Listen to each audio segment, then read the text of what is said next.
Kia ora everyone, Ray here. Bit of a stressful night. My internet decided to die and my computer, well, Microsoft decided my computer needed some updates. So apologies for getting here a touch late. Glad to see that you're still here. Yeah, normally I like to start a couple of minutes late, but that's with me being online from 5 minutes beforehand. So if you can hear me and see my screen, can you do me a favor and type yes into the questions screen? That way I know that you can hear and see me.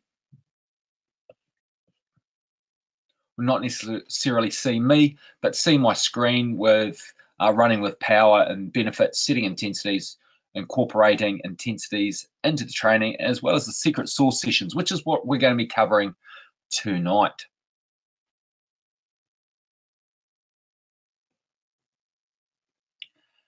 Anyway, we'll pause for a minute to allow a few more people to log in and then we'll crack into it. I'll also get you to make sure your phone is turned off and other web pages are all closed down to avoid distractions during the webinar like Facebook. That way you can get maximum out of the webinar. If you can also hold your questions into the end, that way they can all come through consolidated and I can take the time to answer them fully. And besides, I might answer that question as part of the webinar anyway.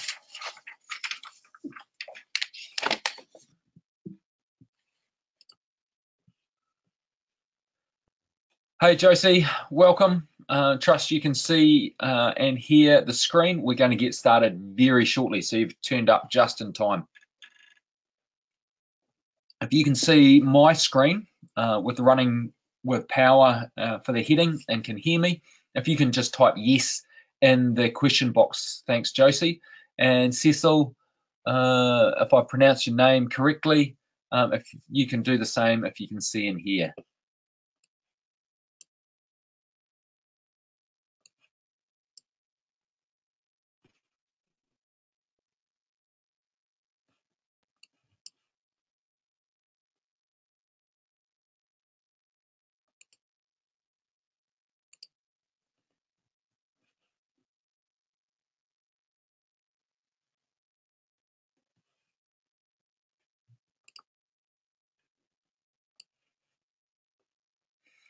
Alrighty, so let's get on with it. I am Coach Ray. I've been a professional coach since 2000, started in February of that year, so I've been doing it for over 18 years now. I specialise in coaching recreational and beginner athletes. I've coached hundreds of people to achieve their triathlon and marathon goals.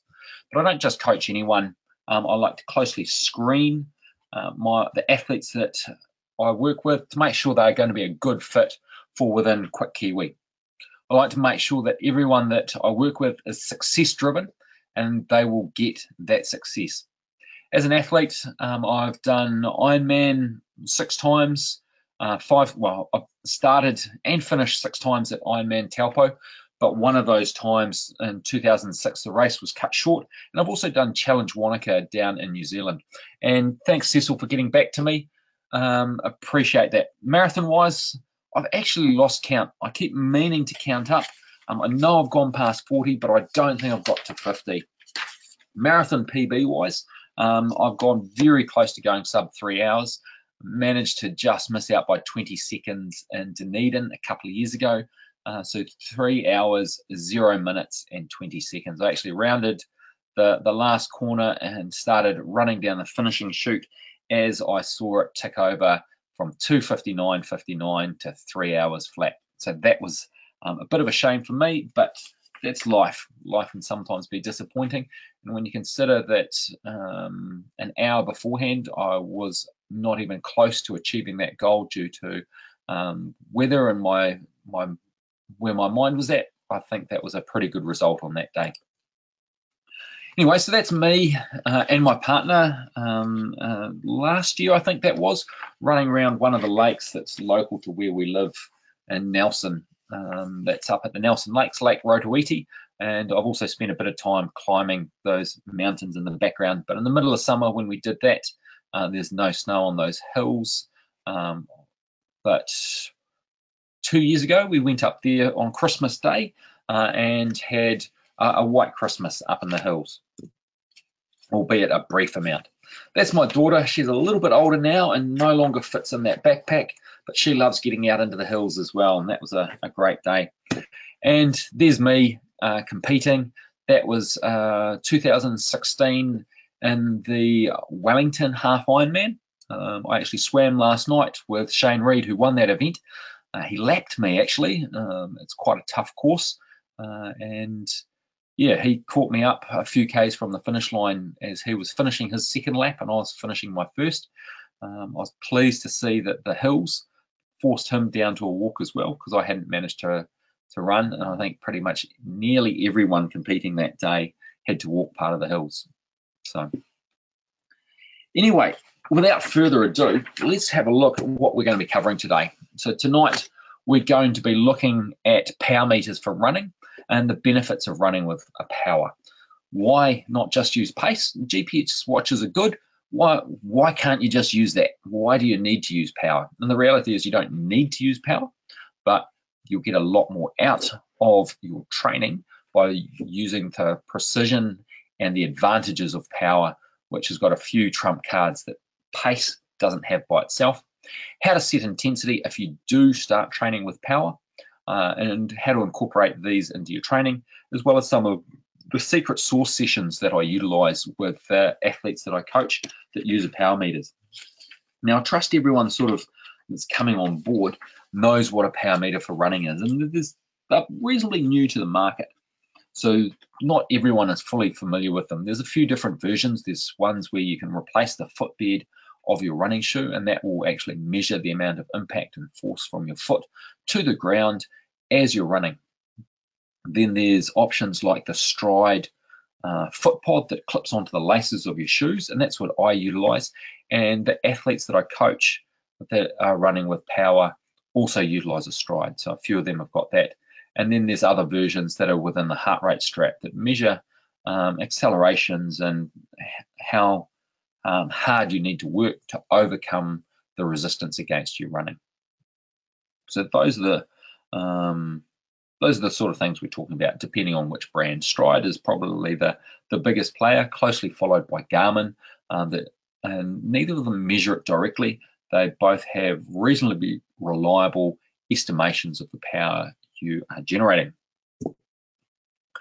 Before I go any further, I do want to acknowledge all the work that Jim Vance has done. I've learned a lot through reading his website and also his book, Running with Power, and it's open beside me still from when I prepared the final few slides of this presentation.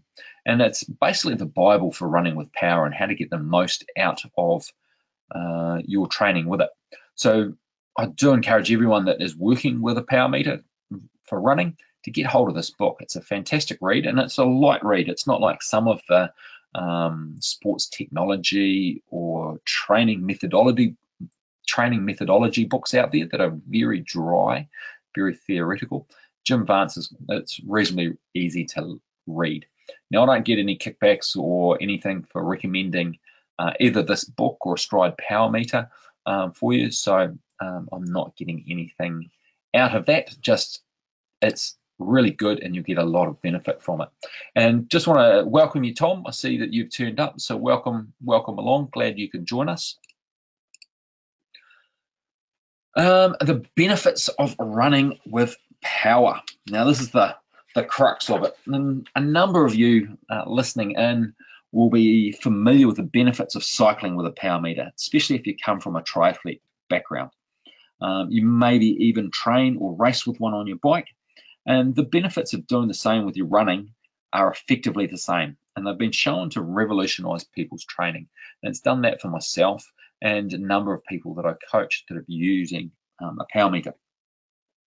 So training can be affected by a range of factors from heat, wind strength and direction, etc. And so trying to run or maybe ride your bike if you want to put it in the cycling context as well, but the focus here is on the running.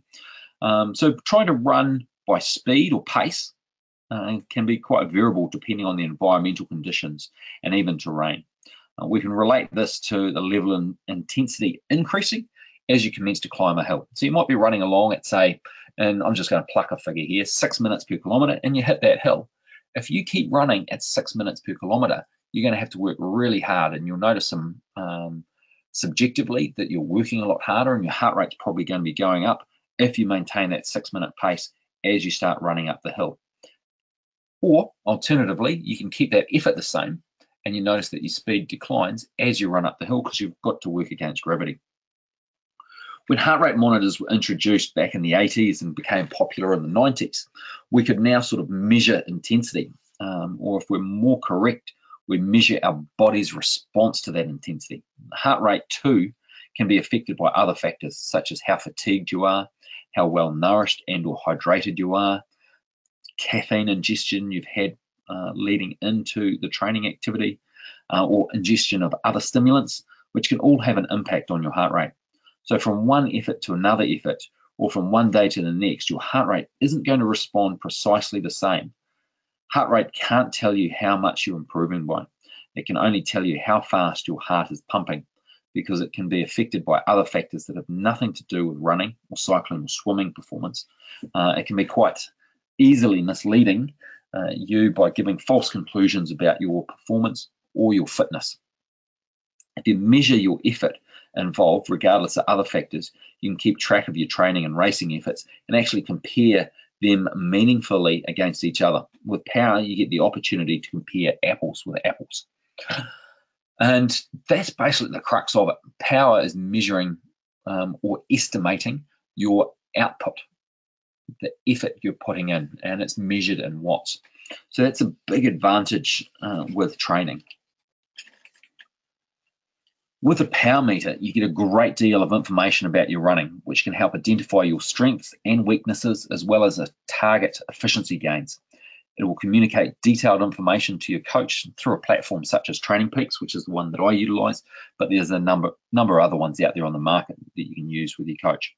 And you can dial into the data and identify appropriate training goals, or maybe your coach does that and gives you some guidance on it, and methods to enhance aspects of your training that may need to be improved based on what your goals are.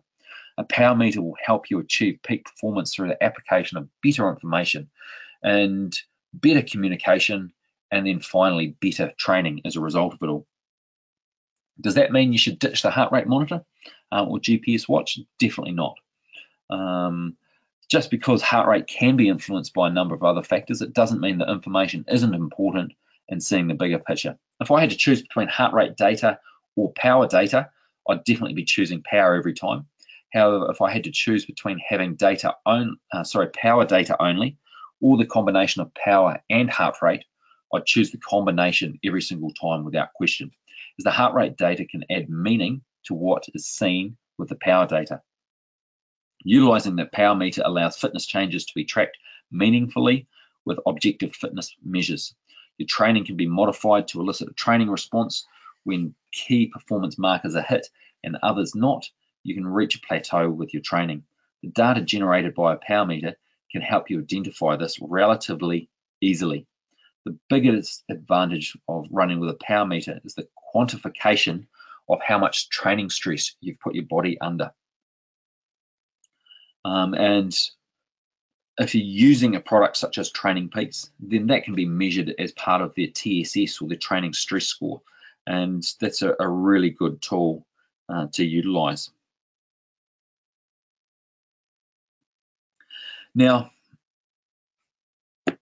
I just need to check what slide I'm coming up.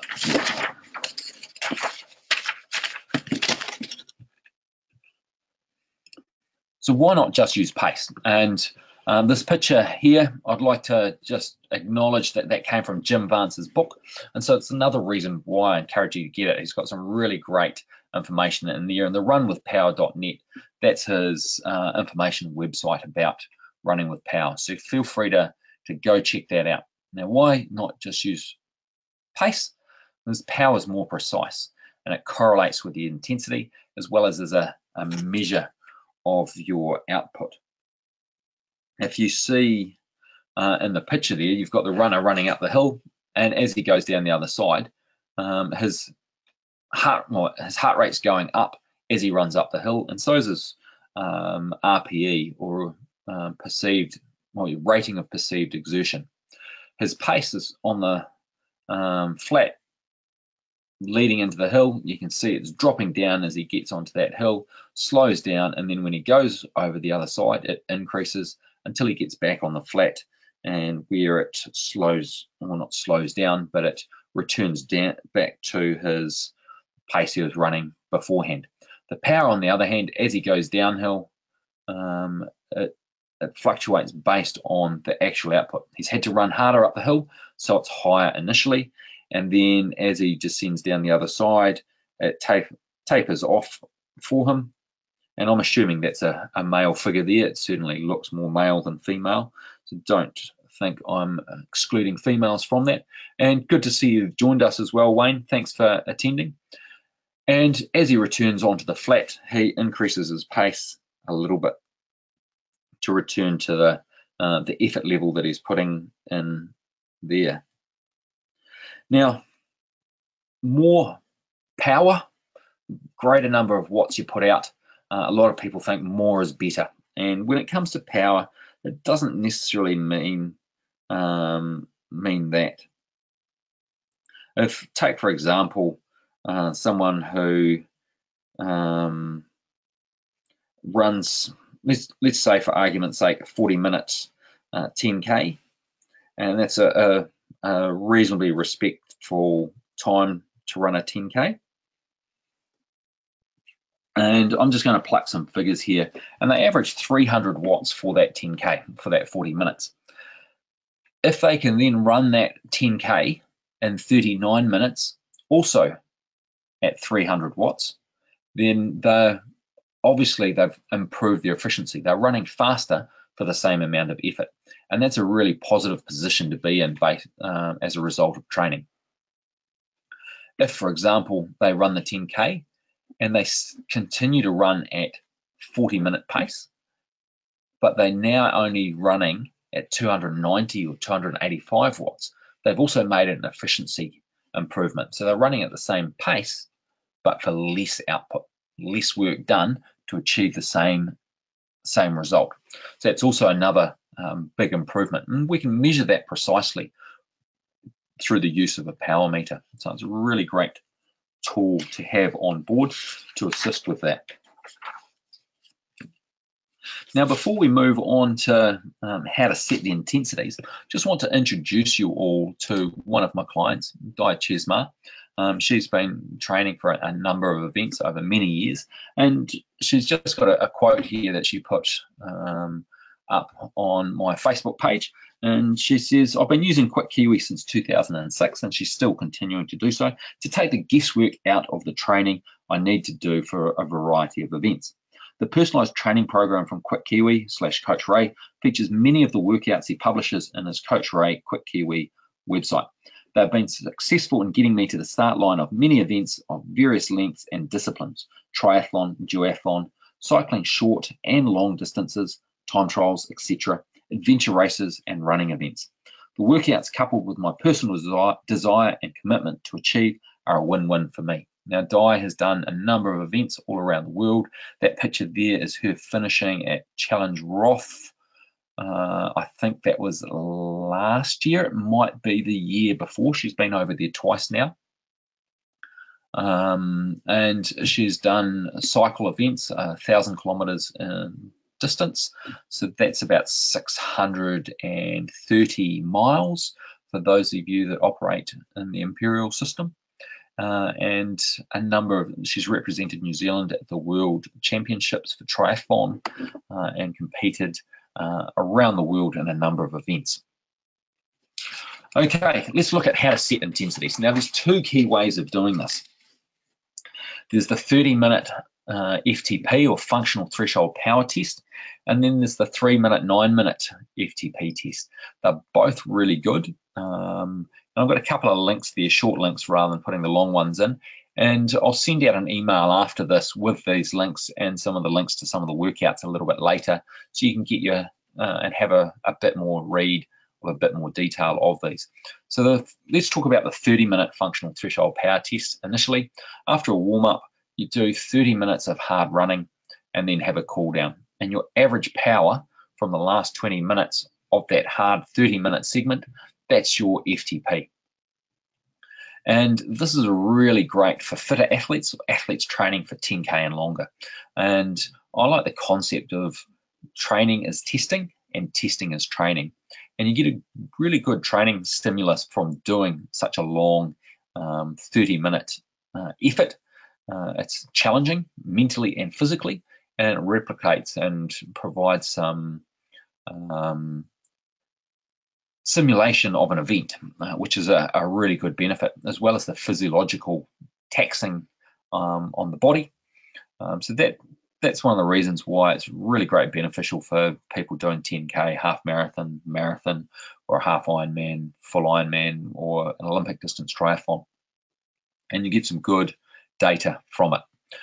The other test there, the 3-minute, 9-minute functional threshold power test, it's another really good test, especially if you're racing shorter distances, 5Ks and below, or maybe a little bit more than 5Ks, but definitely less than 10, or maybe a sprint distance triathlon. And so after a warm-up, you run hard for 3 minutes, covering as much ground as possible. And then after quite a precise recovery period with some walking and jogging mixed in there, you then do another 9-minute effort, covering as much ground in that 9 minutes as possible. The mathematics to calculate your FTP is a little bit more complicated for this one, but you take the 3-minute and the 9-minute power you generated and add them together, then divide by 2. You then take 90% of that value to estimate your FTP. Now, I did that, the 3-minute and 9-minute test last week. I'm building my health back, having been quite ill for a little bit and lost a lot of fitness. So I did that last week to see where I currently was, having got a few sessions under my belt and building my fitness back. But last year, just after I got my Stride Power Meter, I did both these tests as a bit of a comparison. Now, with the 3 and 9 minute session last year, I averaged 356 watts for the 3-minute segment and 343 watts for the 9-minute segment. When we add them together, it gives me 699 watts. Dividing by 2 is 349.5. 90% of that 349.5 watts gives me an estimated running functional threshold power of 315 watts. Now, I can't remember which order I did them in, but I think I did the 3 and 9 minute first, and then about a week later did the 30-minute FTP test.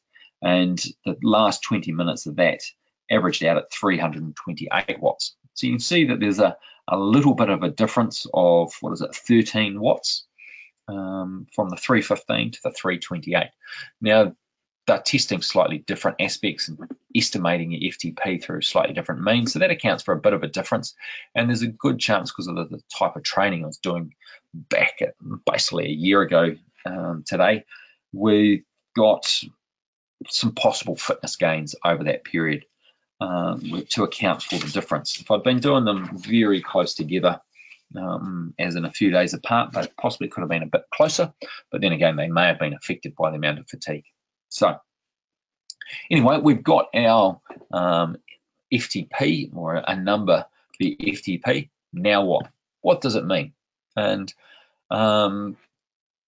we basically need to take that number and calculate some training zones. Now, I typically use 5 different training levels, and I've listed them on the left-hand side, 1 through to 5 using Roman numerals, and what the aim of those intensities are. Level 1 is recovery, level 2 is endurance, and the bulk of my training and the athletes I coach build their endurance or their aerobic capacity through steady sessions at that intensity.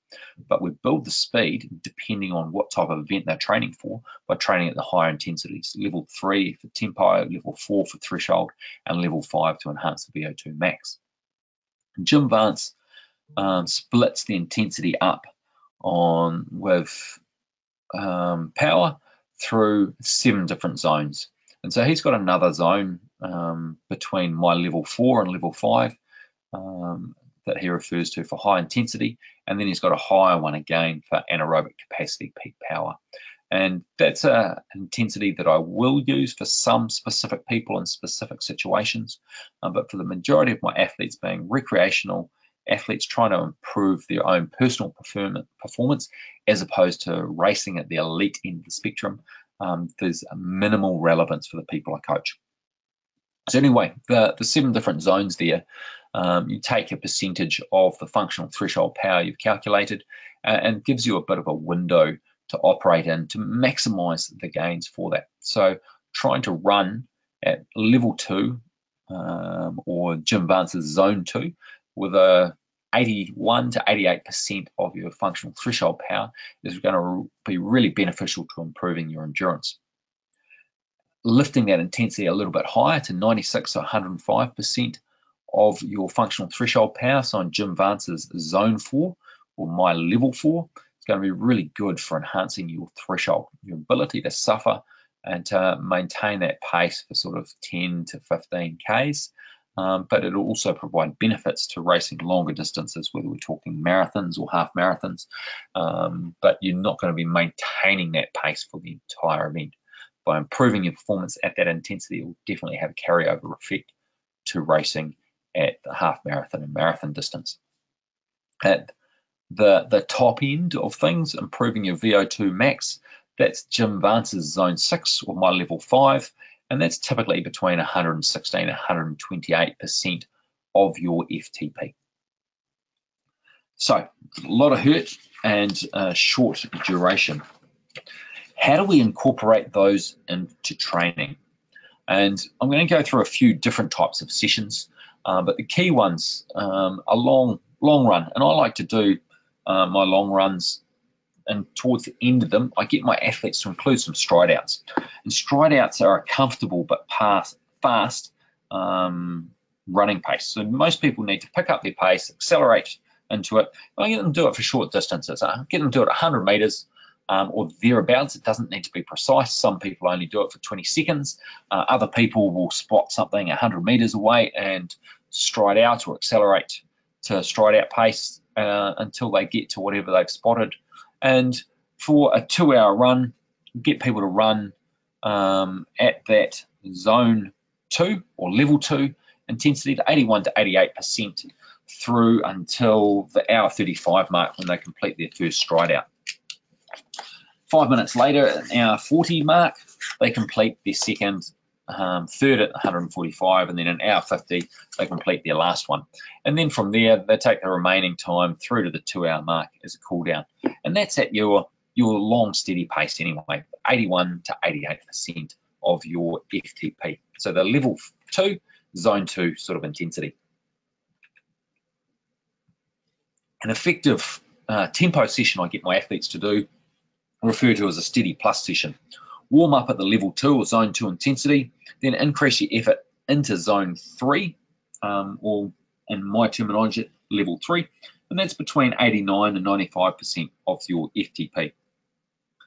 For an 80-minute run, you'd spend 60 minutes there, and then ease back down into level 2 or zone 2 to cool down until you get to the hour 20 or the 80-minute mark. So you get 10 minutes warm up, 60 minutes at the tempo intensity, and then a 10-minute cool down. And it's a really beneficial session, particularly for those training in longer events, whether you're training for a half marathon or marathon.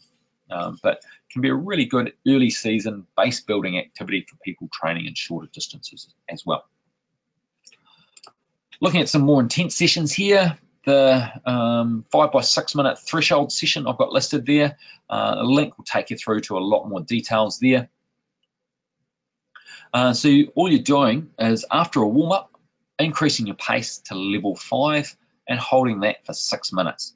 You get a 1-minute recovery, and just remember level 5 is the same as Jim Vance's zone.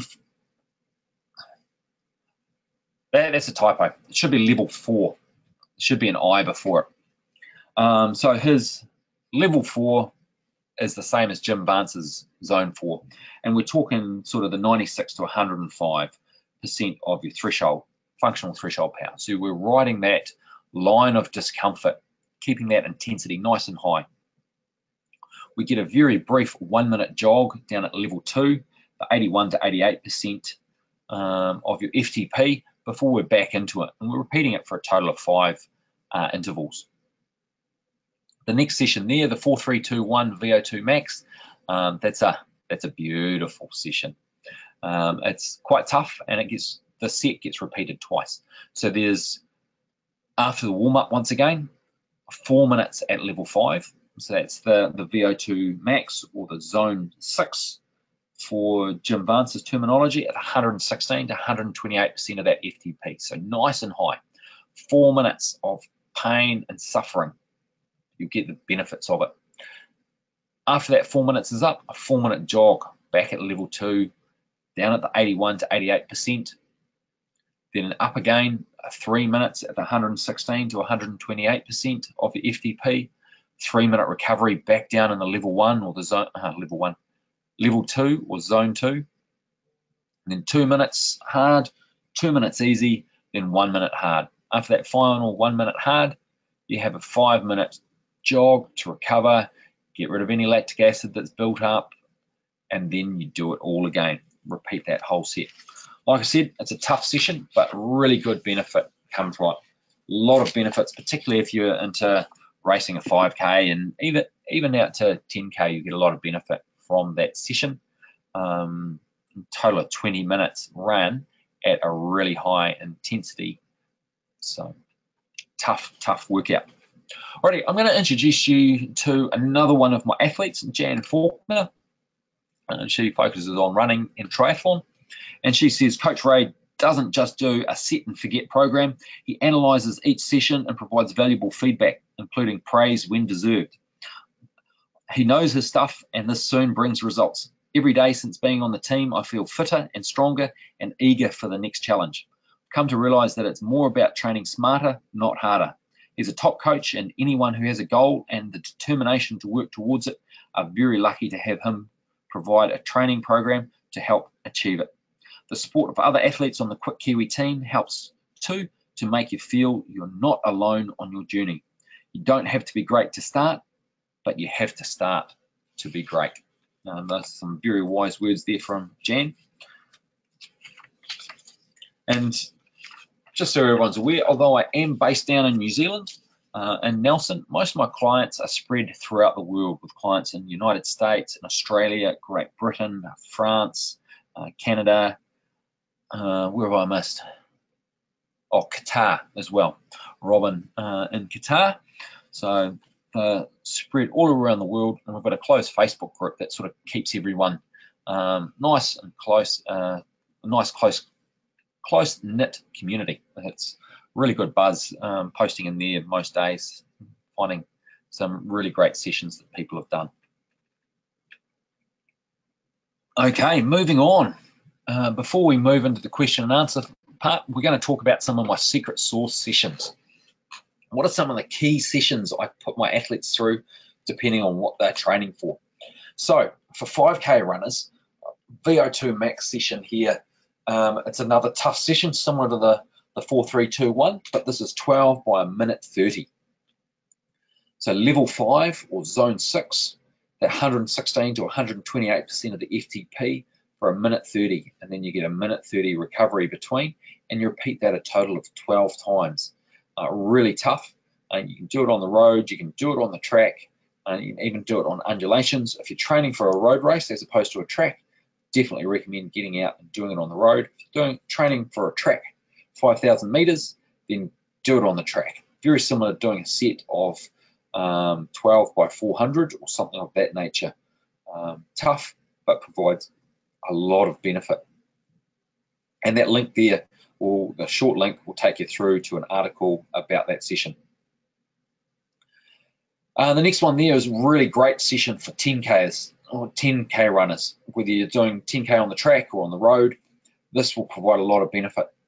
Start off by doing, after a warm-up obviously, and same with the VO2 max session from previous, do a warm-up first. Don't just go straight in trying to do a minute 30 at level 5 or zone 6. You'll get injured pretty quick. So make sure you've had a good warm-up. So after the warm-up, do 2 miles at level 4. So that's the threshold pace, the 96 to 105% of functional threshold power, and then have a 5-minute jog afterwards, and repeat that twice. Once you've done those 2 reps of 2 miles, you're now going to do 2 reps of 1 mile at level 5. So we're lifting the intensity. We're going up into the 116 to 128% of your FTP, and we have a 3-minute rest in between, which isn't much when you consider that most people are probably going to be around the 5.5 minute mark through to maybe 7.5 minutes to do a mile. We're getting about half, maybe a bit less of that to recover. So there's not much recovery, but you've only got 2 to do. That's going to be really tough and a challenge, but you'll get the benefit from it. And make sure you do a really good cool down and include plenty of stretching afterwards. So there are a couple of really great sessions for the shorter distance, 5 and 10K. What about a half marathon or a marathon? So here's a couple here. Hill reps. Power meters are really great for hill reps because you can monitor and track the intensity.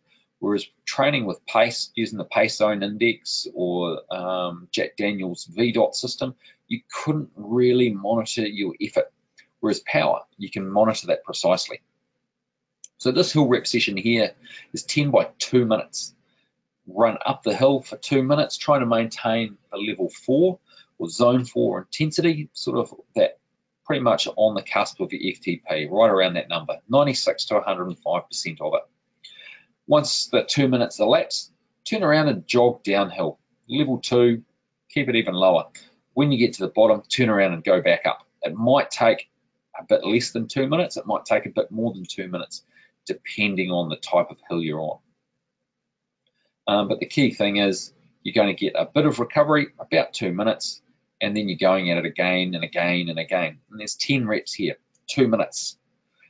Really good for half marathon runners. Build a little bit of strength in the muscles and also a little bit of lactic acid accumulation will start building up towards the end of that session. The next session here is a tough session, and I don't recommend you jump in and do this straight away. This is, I use this towards the end of my build up with my athletes. I build them up to doing their long runs pretty consistently for a number of weeks, and then I'll progress them through, starting off with about an hour at level 2 and a lot less time, maybe 40 minutes at level 3, and then 10 minutes at level 4 before the cool down. This session here is, and I build towards this session from the one I just described over a number of weeks, 10, 12 weeks usually. But this one, progressive 2-hour run I, is really tough. Start off with 20 minutes at level 2, effectively a warm-up. Zone 2, 81 to 88%. Increase the pace up to level 3, zone 3. That's the 89 to 95% of your FTP, and hold that for 60 minutes. Once that's done, you've then got to step it up again for 30 minutes at your threshold pace, level 4, zone 4, 96 to 105% of the FTP. You are going to be really challenged with this. Really great race simulation for a marathon, and then cool down afterwards. Really important to cool down. And you notice that it's level 1, level 2 cool down, so 70% through to sort of 88% to keep that moving forward, so you're getting a good flush out of the waste products, because they will accumulate. It will challenge you this session significantly, but you'll get a lot of benefits from it, and you'll have had a reasonable build up to that over the last number of weeks. So don't try and jump in and do this at the deep end, but click on that link, and there's links through to other similar sessions that will describe the progressions involved. Now, the next athlete that I coach that I want to introduce you to is Sheila. She has come on board recently, start of April, and her comments here is, I've only been with Ray for 4 weeks and already can feel an improvement in my performance. It's great to have my schedule planned correctly, and it's taken the guesswork out of each workout and put the fun back in. I found him very encouraging and supportive, and as an older new runner, This is important to building up my confidence. Really looking forward to the coming years of running. Thanks, Ray. Okay, we're going to move on to the question and answer section. But before we get there, I'm going to put in a blatant promo. For those of you that are in attendance on this webinar tonight, I'm going to give you 50% off any of my running with power training plans through Training Peaks. And that link there, I'll send it out in an email. It's quite a long and convoluted one. But you can get them through following that link. You just got to use the coupon code webinar, all lowercase, WEBINAR, and that'll expire on Thursday the 24th. Because Training Peaks is based in America, I'm not sure if the expiry date is the New Zealand time zone or with Training Peaks headquarters, which I believe is in Boulder. So it's, yeah, if you want to take advantage of that, do that in the next 48 hours to avoid missing out. Alrighty, so questions. Feel free to type questions into the question box down below. And as they come up, I'll answer them. So any questions in relation to training with power, with the technology, or even some general training questions, I'm happy to answer if it relates to running or triathlon or something closely aligned to that. I'll stay on the line answering questions whilst you're still on board typing them in. So feel free to go through. Some methods of contacting me, touching base with me through social media. Best way is through my website, coachray.nz. Also Facebook, Coach Ray /Qwik Kiwi Coaching. Notice the spelling of Qwik Kiwi there is rather unique. On Twitter, I'm Coach Ray NZ, and on Instagram, I'm Coach_Ray_NZ. So Jesse, you've got a TomTom cardio watch, not a Garmin. Does that matter? I'm not too familiar with the functionality of TomTom. I know that Garmin, or the Stride connects into Garmin.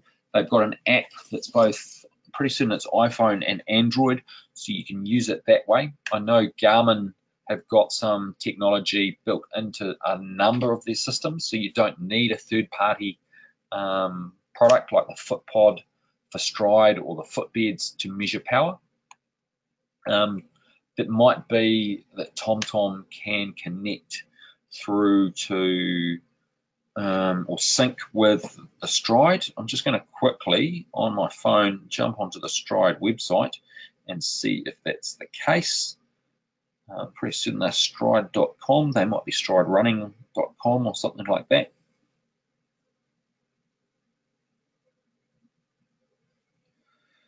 Just bear with me.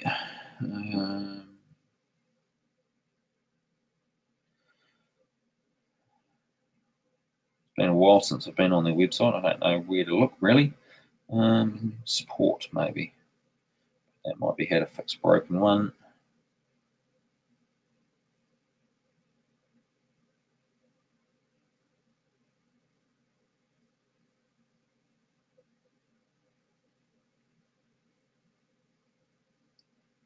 Just under the FAQ.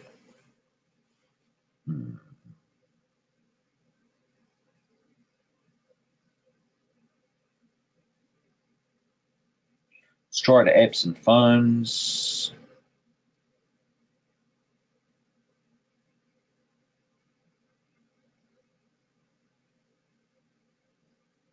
So yeah, they've definitely got an Android app.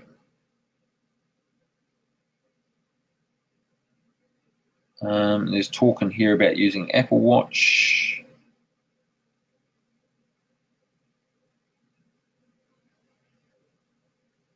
I can't see. I might quickly Garmin troubleshooting, data management.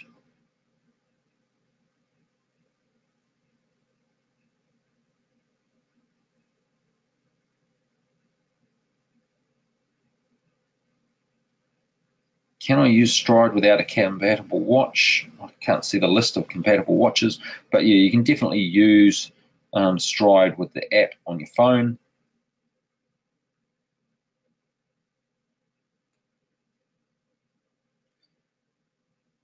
Yeah, like I said, I'm not too familiar with TomTom. I'm sure if TomTom was a compatible device, there'd be a lot more information about it, but you don't have to use your watch to utilize it.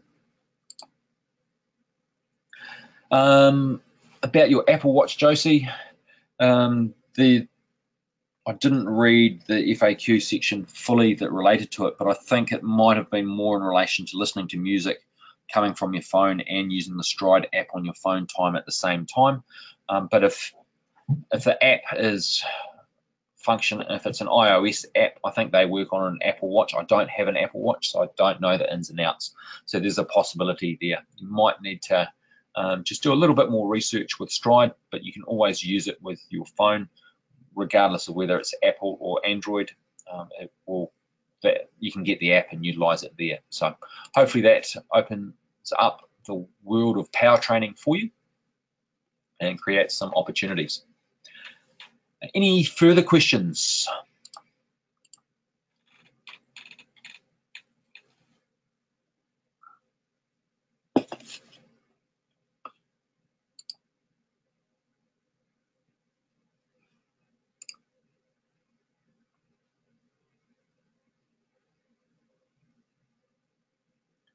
I'll stay on here for a few more minutes and see if any more questions come in. But if people are starting to wrap things up, then that is fine. I can see there's still a few people online, so if you do have a question you're frantically typing, feel free to send that through. I'll stay on here for a few more minutes and we'll answer off any questions for you.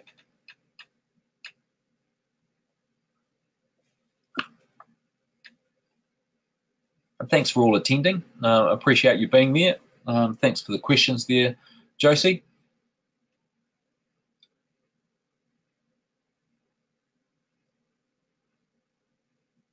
Feel free to connect with me through social media, whether Facebook, Twitter, or Instagram, but also on Strava. Facebook, Instagram, and Strava are probably the most active social media forums that I'm on, but also touch base with me through my website and also through Training Peaks.